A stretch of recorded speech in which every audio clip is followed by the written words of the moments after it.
good. And How many copies have you sold to date?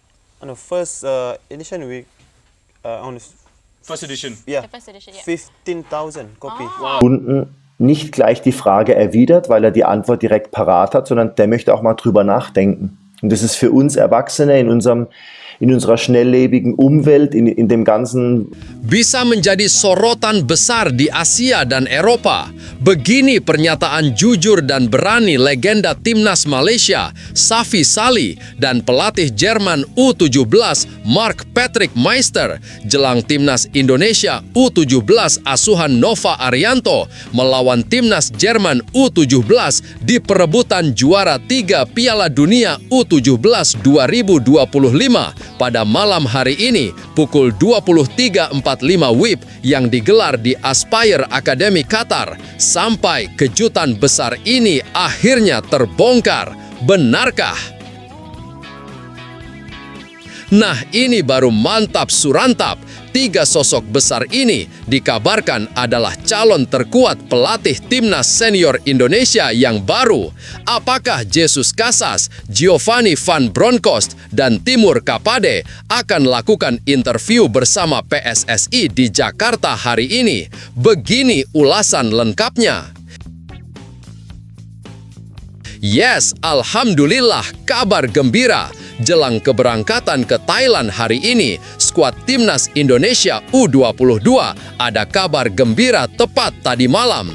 Apakah Adrian Wibowo, Marcelino Ferdinand, Tim Gaypens, dan Justin Hubner terbang menyusul ke Thailand hari ini demi perkuat timnas SEA Games 2025 kah? Yuk saksikan video ini sampai selesai ya guys! In every roar, we rise as one. Garuda is more than a team. It's a nation. Join the roar. Yuk buat kamu semua yang ngaku fans timnas Indonesia sejati, wajib banget subscribe channel ini dulu ya. Terima kasih guys. Dikutip langsung dari situs web Pixi Garuda. Malam ini, pukul 23.45 WIB, Stadion Aspire Academy di Doha, Qatar akan menjadi saksi laga perebutan tempat ketiga Piala Dunia U17 2025 antara timnas Indonesia U17 yang dilatih Nova Arianto dan timnas Jerman U17. Pertandingan ini menjadi penutup turnamen yang penuh kejutan setelah Indonesia mengalahkan Argentina, Italia, dan Inggris di babak 32 besar, 16 besar, dan 8 besar. Namun harus mengakui kekuatan Perancis di babak 4 besar. Menjelang pertandingan penting ini, dua tokoh sepak bola memberikan pandangan yang sangat mendalam dan mengejutkan mengenai kualitas kedua tim. Safi Salih, legenda timnas Malaysia, dan Mark Patrick Meister, pelatih timnas Jerman U17, berbicara dengan penuh ketulusan, membuka perspektif baru tentang potensi tim muda Indonesia. Safi Salih mengungkapkan betapa terkejutnya dia dengan penampilan Indonesia U17 di Piala Dunia kali ini. Saya harus jujur, saya awalnya meremehkan mereka. Saya sudah menonton beberapa laga mereka. Saya akui, saya sangat iri dengan Indonesia. Tim ini bermain dengan keberanian yang bahkan belum pernah saya lihat di tim senior Malaysia. Biasanya, tim Asia Tenggara, terutama Indonesia, tidak terlalu diunggulkan saat menghadapi tim Eropa atau Amerika Selatan. Namun, Indonesia U17 tampil sangat berbeda. Mereka menunjukkan keberanian yang luar biasa dalam setiap pertandingan dan itu sangat langka di level usia muda. Mereka menghadapi tim-tim besar seperti Argentina, Italia, dan Inggris tanpa rasa takut dan justru menampilkan permainan yang sangat disiplin dan efektif, kata Safi. Pujian Safi terhadap strategi yang diterapkan oleh Nova Arianto pun tidak terbantahkan. Ia melihat formasi 3-4-3 yang diterapkan Indonesia sebagai senjata yang sangat efektif. Formasi 3-4-3 mereka bukan hanya sebuah angka di kertas. Mereka benar-benar memainkan formasi itu dengan sangat disiplin dan agresif. Lini tengah yang tak hanya menguasai bola, tetapi juga aktif memberikan umpan langsung ke depan, serta pergerakan sayap yang cepat dan tajam. Itu sangat mengesankan, bahkan tim senior sekalipun jarang bermain dengan begitu terbuka dan berani. Ini adalah tipe permainan yang sangat modern, yang membuat lawan kesulitan menghadapinya, ujar Safi. Safi melanjutkan, sebagai mantan striker, saya bisa mengatakan bahwa menghadapi pertahanan seperti ini sangat sulit. Indonesia tidak hanya solid dalam bertahan, tetapi mereka sangat cerdas dalam menyerang balik.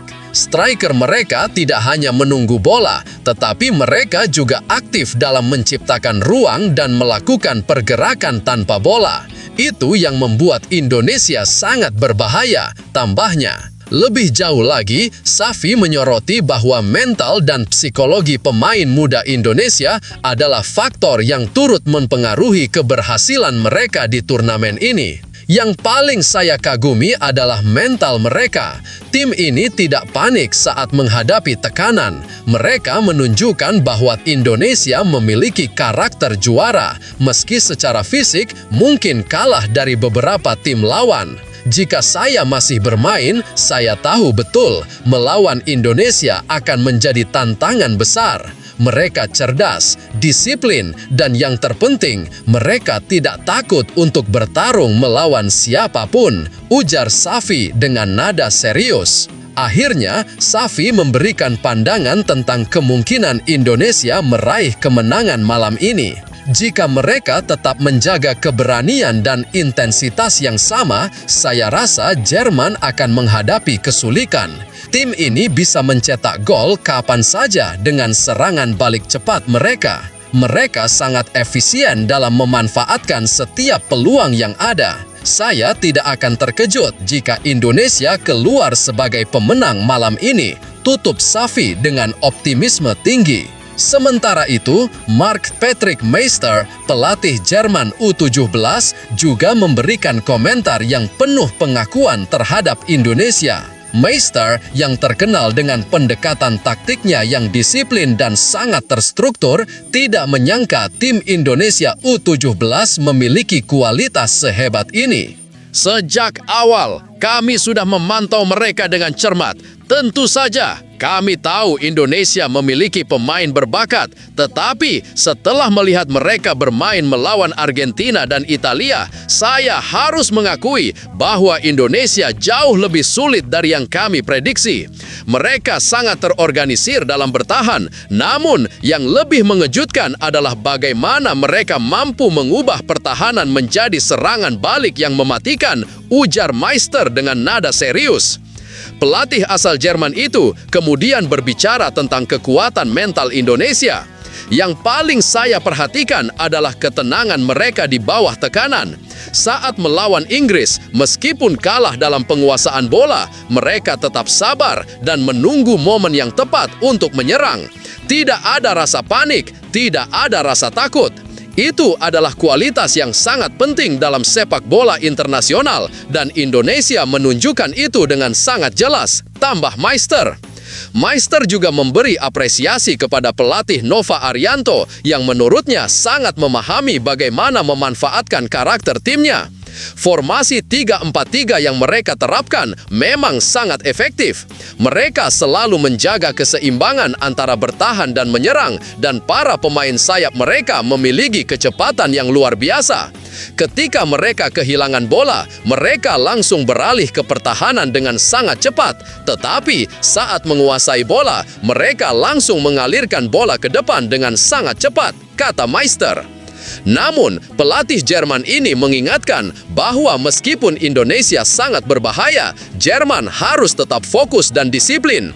Jerman dikenal dengan permainan terorganisir dan disiplin. Kami tidak boleh memberikan kesempatan kepada Indonesia untuk mengembangkan permainan mereka. Mereka bisa mencetak gol kapan saja, dan jika kami lengah, mereka akan memanfaatkan kesalahan sekecil apapun. Itu yang harus kami waspadai malam ini, ujar Meister. Pada akhirnya, Meister memberikan pengakuan yang mengejutkan tentang tim Indonesia. Saya sangat menghormati mereka. Mereka tidak hanya bermain sepak bola, mereka juga menunjukkan bahwa kualitas tim Asia bisa bersaing di level dunia. Indonesia sudah membuktikan diri dan saya yakin mereka akan terus berkembang lebih baik lagi, tutupnya. Stadion Aspire Academy akan dipenuhi dengan sorakan para penggemar dari berbagai belahan dunia. Laga perebutan tempat ketiga ini akan menyuguhkan pertarungan antara keberanian Indonesia yang bermain agresif dan cepat dengan disiplin taktis ala Jerman. Dua filosofi sepak bola yang berbeda ini akan saling beradu untuk memperebutkan posisi ketiga, dengan masing-masing tim memiliki kekuatan dan kelemahan yang harus mereka hadapi. Indonesia dengan formasi counter-attack 3-4-3 diprediksi akan mengandalkan kecepatan sayap dan pergerakan striker yang tajam. Di sisi lain, Jerman akan berusaha mengontrol pertandingan dengan permainan rapi dan disiplin, mengandalkan penguasaan bola dan build-up yang tertata. Setiap kesalahan sekecil apapun dari salah satu tim bisa berakhir menjadi gol yang menentukan, karena baik Indonesia maupun Jerman memiliki potensi untuk mencetak gol dari situasi yang tidak terduga. Malam ini, laga ini akan lebih dari sekedar merebut posisi ketiga. Ini adalah ajang untuk Indonesia menunjukkan bahwa mereka tidak hanya bisa bermain dengan baik, tetapi juga mampu menghadapi tim-tim besar dan menunjukkan kualitas mereka di panggung dunia. Dengan mental juara yang ditunjukkan sepanjang turnamen, Indonesia akan berusaha keras untuk menutup turnamen dengan kebanggaan dan prestasi yang membanggakan seluruh bangsa. Malam ini bukan hanya soal medali perunggu.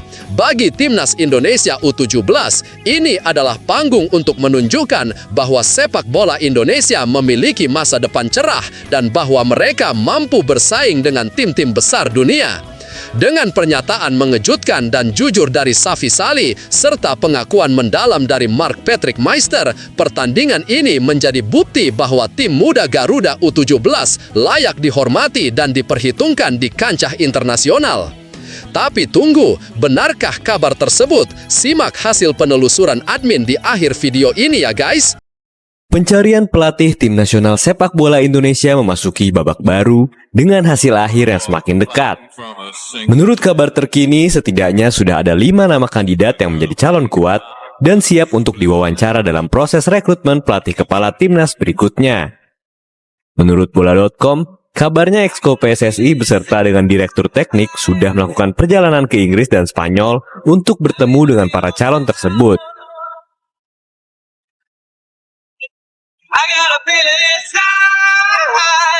Dari situ muncullah spekulasi bahwa sudah ada 2 nama yang diperkirakan jadi incaran dari PSSI. Nama pertama ada Giovanni van Bronckhorst, yang sebelumnya juga erat dikaitkan dengan sepak bola Indonesia sejak Patrick Kluivert diberhentikan. Pelatih yang juga keturunan Indonesia dari Sulawesi itu saat ini tengah menjabat sebagai asisten pelatih di tim Liverpool dan sebelumnya pernah melatih tim utama Rangers di Skotlandia. Menurut sejumlah rumor yang beredar dan berhembus dari jurnalis independen Indi Kaila, kabarnya Liverpool juga tidak keberatan untuk melepas Giovanni van Bronckhorst apabila Indonesia datang menghampiri. Kepergian wakil PSSI ke Inggris memiliki kemungkinan untuk mengatur pertemuan dengan sang asisten pelatih Liverpool tersebut.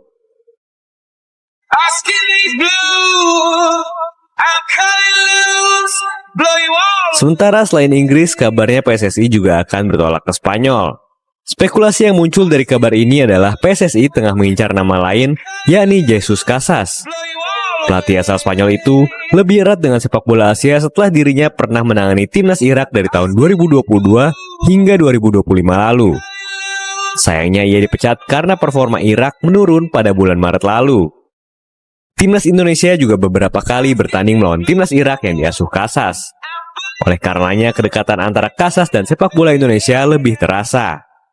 Rumor juga beredar bahwa Kasas sudah siap untuk menangani timnas Indonesia sejak Patrick Kluivert diberhentikan. Hingga kini masih belum ada jawaban resmi dari PSSI. Namun kabarnya, pengangkatan pelatih baru timnas akan segera mencapai titik akhir lantaran proses yang terjadi sudah semakin maju. Pelatih kepala timnas SEA Games Indra Safri menetapkan 23 pemain yang dibawa ke ajang multi-event Asia Tenggara ini. 8 pemain dicoret dengan berbagai alasan. Satu di antara pemain yang pulang adalah Arkan Fikri. Gelandang energik asal Arema ini terkendala cedera. Total ada 19 pemain yang berangkat menuju Thailand dari Bandara Soekarno-Hatta. Sementara itu 4 personil tersisa merupakan pemain diaspora seperti Mauro Zilstra, Ivar Jenner, Dion Marks, dan Marcelino Ferdinand. Indonesia sendiri tergabung di grup C bersama Singapura, Myanmar, dan Filipina. Namun mundurnya Kamboja membuat pembagian grup dan jadwal pertandingan tampaknya akan berubah. Timnas Indonesia U22 resmi mengumumkan skuad untuk SEA Games 2025. Pelatih Timnas Indonesia U22 Indra Safri telah mengumumkan daftar 23 pemain yang dibawa untuk SEA Games 2025. Hal itu diumumkan lewat media sosial Timnas Indonesia. Skuad ini merupakan kombinasi 23 pemain terbaik di tanah air dan sejumlah pemain diaspora yang berkarir di luar negeri. Para pemain diaspora yang dipilih meliputi bek Dion Marks, Ivar Jenner, Mauro Zilstra, dan Marcelino Ferdinand. Sementara nama-nama beken yang main di liga lokal ada Rafael Strijk, Jens Reven, Hoki Caraka, juga turut diboyong. Para pemain ini dipilih masuk skuad final setelah Timnas Indonesia U22 menjalani pemusatan latihan dan melakoni 2 laga uji coba melawan negara lain. Tim nasional sepak bola Indonesia akan melakoni fase grup bersama Myanmar, Filipina, dan Singapura di grup C SEA Games 2025. Perhelatan ini akan dibuka pada 4 Desember dan 1 hari setelahnya Indonesia akan langsung menjajal kekuatan Singapura. Kemudian pada 8 Desember Indonesia akan ditantang Filipina. Dan terakhir dalam fase grup C, Indonesia akan bertemu Myanmar pada 12 Desember 2025. Timnas Indonesia U22 memasuki tahap akhir persiapan sebelum tampil di SEA Games Thailand 2025. Wakil Ketua Umum PSSI Zainuddin Amali mengungkapkan rasa percaya diri setelah melihat performa Timnas U22 pada laga uji coba sebelumnya. Keyakinan tersebut didasari oleh 2 hasil pertandingan. Pada uji coba pertama melawan Mali yang berlangsung pada 15 November, Timnas U22 kalah 0-3. Dan pada laga uji coba kedua, skuad asuhan Indra Safri bermain imbang 2-2 dengan Mali. Menurutnya semangat serta perkembangan pemain menjadi modal kuat untuk mengulang sukses di ajang SEA Games ini. Dan Zainuddin Amali optimis dengan potensi para pemain Timnas U22 yang akan berlaga di SEA Games 2025. Ya kita optimis lah, terutama pada saat pertandingan terakhir lawan Mali ya. Kan kalian bisa lihat lah, semangatnya luar biasa anak-anak kita ini. Maka saya tetap kasih semangat mereka bahwa ya kalian tetap emas. Kalau dari Kemenpora ditargetkan itu ya itu tentu ada hitungannya lah. Ada hitungan, tetapi kami dari federasi tetap minta itu kan karena di Kamboja kita sudah emas. Ya kan? Pada SEA Games 2025, Timnas U22 menghuni grup C bersama Singapura, Filipina, dan Myanmar. Timnas U22 akan memulai perjuangannya pada 5 Desember melawan Singapura, bertemu Filipina pada 8 Desember, dan terakhir bermain menghadapi Myanmar pada 12 Desember. Semua pertandingan Timnas U22 Indonesia akan berlangsung di Chiang Mai, Thailand. Ratusan pendukung setia Persija Jakarta yang tergabung dalam The Jackmania merayakan hari jadi klub kebanggaan ibu kota yang ke-97 di Bundaran Hotel Indonesia Jakarta dini hari tadi. Para Jackmania mulai memadati kawasan Bundaran HI dengan mengenakan atribut berwarna oranye, warna khas Persija Jakarta. Mereka menyanyikan yel-yel dukungan sambil menyalakan flare dan kembang api sebagai bentuk euforia perayaan ulang tahun klub kesayangan mereka. Suasana semakin meriah tepatnya ketika jam 12 malam. Para Jackmania serentak merayakan momen kelahiran Persija Jakarta yang sudah berdiri sejak 28 November 1928. Sorak-sorai dan nyanyian dukungan menggema di jantung ibu kota, menciptakan atmosfer perayaan yang penuh semangat. Ketua Umum Jackmania mengatakan, jika perayaan ulang tahun Persija dengan turun ke jalan menjadi tradisi yang sudah dilakukan para supporter selama bertahun-tahun. Kegiatan ini menjadi bentuk loyalitas Jackmania terhadap klub itu. Inilah yang mereka lakukan, mereka berekspresi secara terbuka tanpa mobilisasi. Ini sudah semacam panggilan jiwa teman-teman Jackmania untuk merayakan hari jadi klub kebanggaannya, karena Persija sudah menjadi ingin terbuka bagi warga Jakarta. Harapannya pasti Persija menjadi klub konsisten untuk menjadi lebih baik, konsisten untuk menjadi juara, berprestasi, menjadi identitas kota Jakarta dan terus membanggakan warga Jakarta. Setelah menggelar perayaan dan bernyanyi bersama, ratusan Jackmania kemudian melakukan konvoi mengelilingi sejumlah ruas jalan di ibu kota dengan menggunakan sepeda motor. Mereka berharap Persija Jakarta dapat terus mengukir prestasi cemerlang di setiap kompetisi dan semakin mengharumkan nama Jakarta di kancah sepak bola nasional. Zulkifli Hasan menyatakan optimisme tinggi terhadap timnas bola tangan Indonesia pada ajang SEA Games Thailand 2025. Kompetisi olahraga bergengsi ini dijadwalkan berlangsung dari tanggal 9 hingga 20 Desember mendatang. Optimisme tersebut muncul setelah memantau langsung semangat juang para atlet selama pemusatan latihan nasional yang berlangsung intensif di Pontianak, Kalimantan Barat. Zulkifli Hasan yang merupakan Dewan Pembina PB Apti sekaligus Menko Pangan mengatakan peluang timnas bola tangan Indonesia untuk meraih juara di SEA Games ke-33 sangatlah terbuka lebar. Ia bersama anggota Komisi 5 DPR RI Boyman Harun bertolak ke Pontianak dalam rangka kunjungan kerja, sekaligus memantau atlet-atlet yang berlatih untuk menunjukkan kesiapan teknik dan mental selama di Platnas. Zulkifli Hasan mengatakan dengan semangat juang tinggi menjadi modal utama bagi skuad Merah Putih untuk bisa meraih medali emas. Saya untuk tim bola tangan Indonesia, insya Allah kita juara. Amin. Pada kesempatan yang sama, Ketua Umum PB Apti yang juga manajer Timnas Bola Tangan Indonesia Zulfidar Zaidar Mohtar menyampaikan rasa syukur atas kunjungan motivasi tersebut. Ia menilai kehadiran Zulkifli Hasan dan Boyman Harun memberikan energi tambahan bagi Timnas Bola Tangan Indonesia. Dan dukungan ini sangat berarti dalam persiapan menuju SEA Games 2025. Dewan Pembina Bola Tangan Indonesia, kami merasa bersyukur sudah bertemu dengan Pak Menko Pangan, ya, Pak Zulkifli Hasan, didampingi tadi ada ketua fraksi juga DPR RI dan anggota Komisi 5 adalah anggota Dewan Pembina Bola Tangan. Dan dia memberikan motivasi, meskipun singkat, kami mengenal daripada atlet dan dia juga meyakini pasti membawa medali.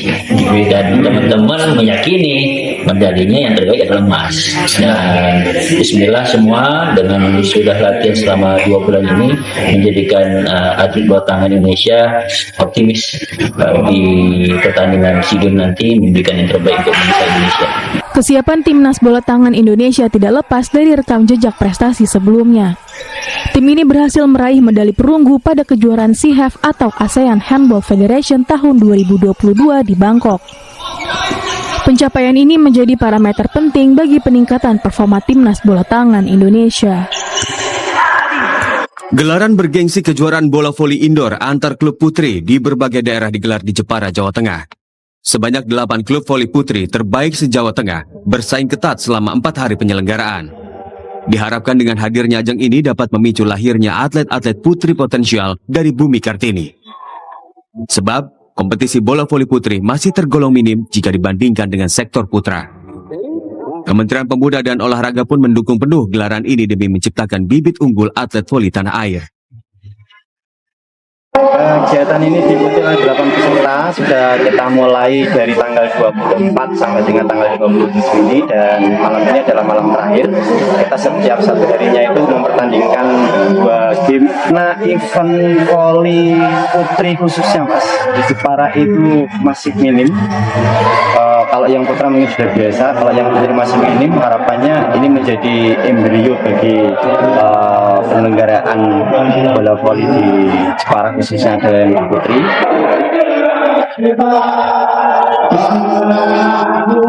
Sejumlah pihak berharap turnamen yang didukung Kemenpora dan Komisi 10 DPR RI dapat menjadi agenda rutin tahunan sehingga pembinaan atlet putri dapat berjalan berkesinambungan untuk bola voli tanah air. Setelah ditelusuri oleh admin, berita pertama tadi hanya karangan ya guys. Tujuannya untuk edukasi penonton, karena mulai marak berita karangan yang menyebar di YouTube. Penulis juga sudah memperingatkan agar hati-hati sebelum menyebarkan video ke teman.